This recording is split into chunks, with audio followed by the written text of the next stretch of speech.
Hello and welcome to the Gonzales Mitchell Show. I'm Clay Mitchell. And I'm Patrick Gonzales. And Patrick, the election is less than a week away. I know you're on top of everything. What are your thoughts? Let's get ready to rumble. Oh my, you wrote it right there, my friend. This final map that you have coming out, I noticed you have some states going that were toss-ups to Trump and other states to Harris. Of the ones that are moving to Harris, I want to cover that first. The one that is the most striking, you have, first of all, you have Colorado, Minnesota, and Virginia moving from toss-up to Harris. Of that, the one that's most striking to me is the Virginia move. What what's behind all that? What are your Yeah, thoughts on that? well, honestly, Clay, that was probably the last state I made a decision on. Um, I'm hearing signs that there's some good positive movement toward Trump and away from Harris in Virginia. However, at the end of the day, and don't forget, Glenn Youngkin won that gubernatorial race by going in. I mean, in the Southwest, in the more rural areas, Trump is gonna run up big percentages. But ultimately, the key to winning Virginia is to be able, as a Republican, to keep those margins down in the Washington suburbs in Northern Virginia. And many of those voters are federal employees.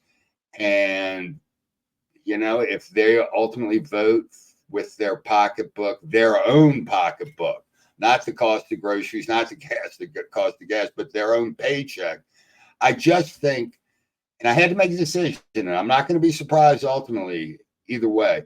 I just thought that might be a bridge a little bit too far, overcoming that Northern Virginia. Fair enough. I just thought with the Governor Youngkin win for the gubernatorial race last time showed maybe it's a bit more red than purple, but I get what you're saying. Uh, Yeah, no, I think it's going to be close. I think it's going to be razor close in Virginia. Now, on the Republican side, you had a bunch of toss-ups. You have the Maine at large, Michigan, Nevada, New Hampshire, New Jersey, New Mexico, and North Carolina, Wisconsin moving to Trump. What was the motivation behind moving those from toss-up to Trump? Well, every instinct in my body says, I mean, it's according to all the polling, and it's been neck and neck for weeks. Although the national average, for the first time ever, the Real Clear Politics national average on Friday, I think it was last week, flipped it, and Trump for the first time was leading among all the polls that they aggregate and average. Now it was only a tenth of a point, but he was down 3 points a month, 5 weeks ago. So momentum is definitely in his direction. And I just think of all the seven battleground states that they constantly focus on, the media I'm talking about. I think Trump is going to win all seven of them. Especially as to Michigan, maybe a bit of Wisconsin, the message that he put out about the automobile industry, where he said, I'm not going to let those two new factories in Mexico import cars into the United States, the factories that are allegedly owned by China. If they think they're going to do that, I'm putting tariffs on them. I'm going to protect automobile jobs. We're going to bring them back here and build them. Same with the steel industry. I think that was a powerful message for Harris to overcome. And I think that sat well with the majority of the electorate there. I could see your reasoning behind that. Is there anything else out there missing, No, or am I reading that no, right? and I think, yeah, and Michigan is a good example. of the sharp difference between former President Trump and Vice President Harris.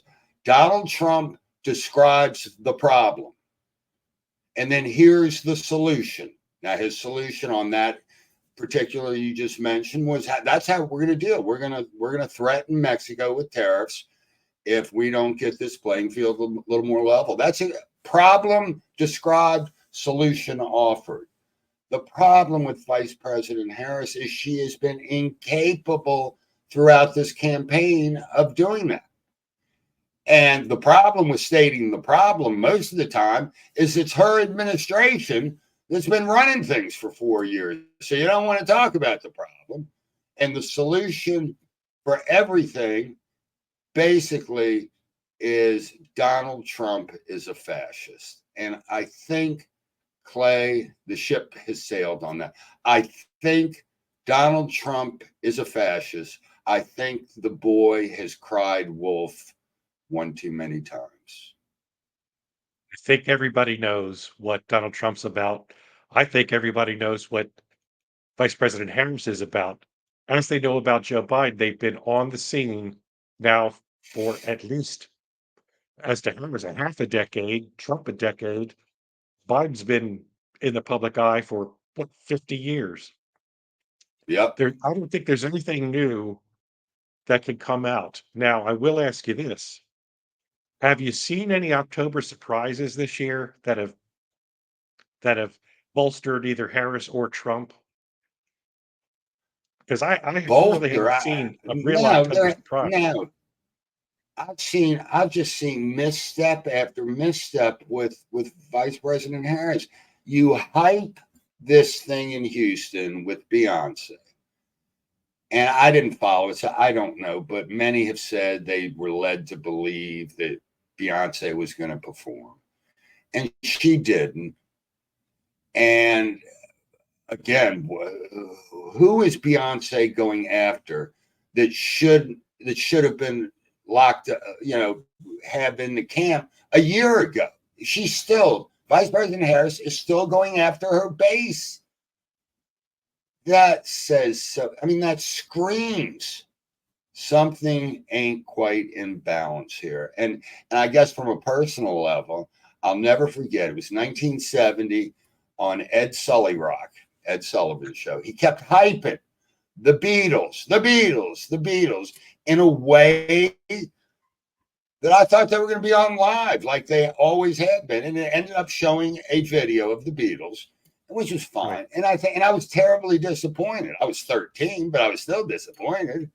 And in the same way, when you hype something like they did with Beyonce, and then she doesn't do what people are expecting her to do, and I think they did the same thing at the convention, that just disappoints people. That's not a way to energize anybody.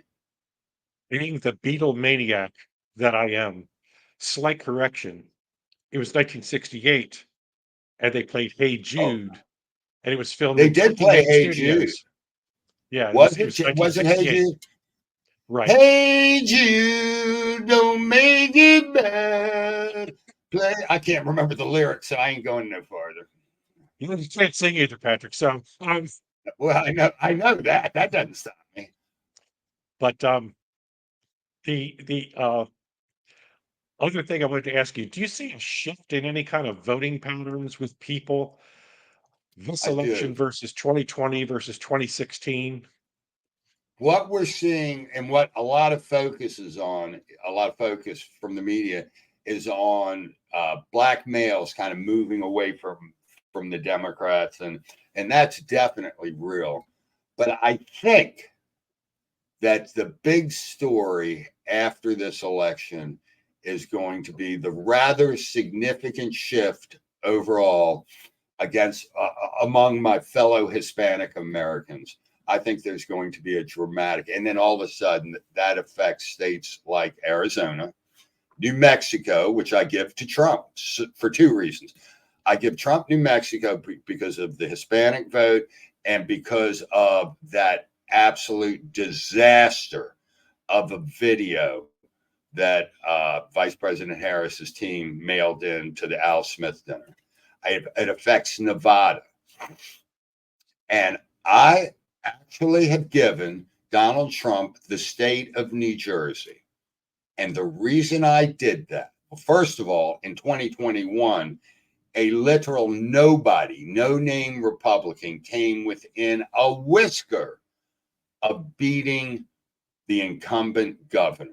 And it was all driven by that insanity that they're doing in public schools, and issues, just the sheer policy prescriptions of the Democratic Party that in many ways are so out of step with the average American. And plus, I'm getting word out of Jersey that the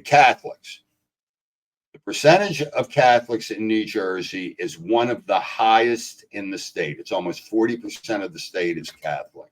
Wow. And at national average is low 20s. And I'm getting word that the video that was sent in was so egregiously offensive and ineffably awkward to so many Catholics that she's losing them like a sack of potatoes. So we'll see. We'll see how it turns out in a week. I keep hearing the argument the Catholics really don't turn out a vote. That on top, I think it was the Whitmer video where she was doing communion or something with a Dorito. That's another message that went out. Does that motivate that group of people to vote where they probably wouldn't have voted before? Or Let's put it is it this just way, gonna be and status quo? let's just do some just basic math. Let's say there are going to be 150 million voters, okay? And let's say 3 weeks ago, 4% were undecided, okay? Spread all over the country. Right. Well, 4% of 150 million is 6 million voters. And if you do things that offend people that you got a shot at, because they're so kind of basically disconnected from politics per se, they don't follow it like you and I do, but they're still going to vote. And they're what I would call a casual voter. When you do things, it doesn't take, let's say 6 million divided by whatever, and you got 100,000 in this state, 200,000 and you've lost them. That could potentially be the election. And that's why potentially this is going to be an overwhelming decision by the American voters. I could see an offset to that, the Catholic vote that you were describing by how ticked off, understandably, and I understand the anger on the left over the overturning of Roe v. Wade. That's sort of Absolutely. it doesn't exactly overlap, but it is its own distinct group. I don't think they're motivated Oh, to vote. absolutely. No, I I don't know totally agree with that. does that offset You Catholic know, slash Dodd came out in the summer, beginning of summer, I think it was, at 2022. So we've already had one election for people to express their frustration about that. And yeah, I mean, I don't want to say that got all of the anger toward it out of people's system, but I just don't think that it has. Remember, the 2022 election was right on the heels of the Dobbs decision. The emotions were high. We're now 2.5 years removed. And in the same vein, calling Donald Trump a fascist in 2016 had much more weight than it does today. People have heard it 1,000 times. It's like that old trick just doesn't play anymore. And what's fresh and new always becomes old and stale. For instance, in January of 1971, there was a brand new show, groundbreaking, called All in the Family. And it went after issues that no one else would touch. It was cutting edge. It was creative. It was hot. And by 5 years later, 1976, 70, it was old and stale. Yeah. Had to come up with Archie Bunker's place. He had to buy the bar to try that, So in the same way, I am not minimizing the impact of the abortion issue at all. But I think in the context of the 2024 election, it's not going to have quite the punch it had in the midterms 2 years ago. Well, Patrick, I've seen the report. Announce to us what the final electoral count under the Gonzales electoral map. What are the results? That's a drum roll, by the way. Okay, we don't have enough money to have special effects. So Ringo was I going got to to show do up. it. I got to do everything around it. So anyway, the final electoral count, according to the Cuban Hulkamaniac Patrick Gonzales, is 338 electoral votes for former President Donald Trump and 200 electoral votes for Vice President Kamala Harris. Wow, you heard it here first. You heard it here first. And or last, or whatever. or whatever, that's right. After the election, this might be our last show. But Clay, I want you to understand. I do not consider myself to be all knowing like Karnak. I tried to get him in on this prediction, but he had other stuff to do. But I'm going to be honest. I've been wrong. I was wrong once in my life. It was so long ago, though, I can't remember it. So we'll have to see how this turns out. Well, I tell everybody, you're the Charlie Daniels of political polling. And that's a high compliment on the Eastern Shore, my friend. Dude, if you're from the Eastern Shore, us from the Eastern Shore, we don't give a damn about the whole state of Maryland. Yeah, we're the outhouse side, right? Yeah, baby. All right, Patrick, after the election, when everything is settled out, I know I'm going to be up watching all night. I don't care if it's clear and early who wins in the beginning. I'm a junkie. I got to watch the whole thing. We'll get back Absolutely. together and we'll do a post-game show. And one thing, no matter Mhm. what, we're coming back. And if I am totally wrong, you are going to point that out in our post-election show the entire 15 minutes. You are going to jam my error right up the old. We don't play games here. If I'm wrong, I am not coming up with any excuses. I am going to take my medicine like a man. And I know that's not talking about doing something like a man these days is not politically polite, but that's what I am going to do. Well, I will hold you accountable, Patrick. And Good. Until then, it's time to say goodbye, Patrick. Goodbye, Patrick.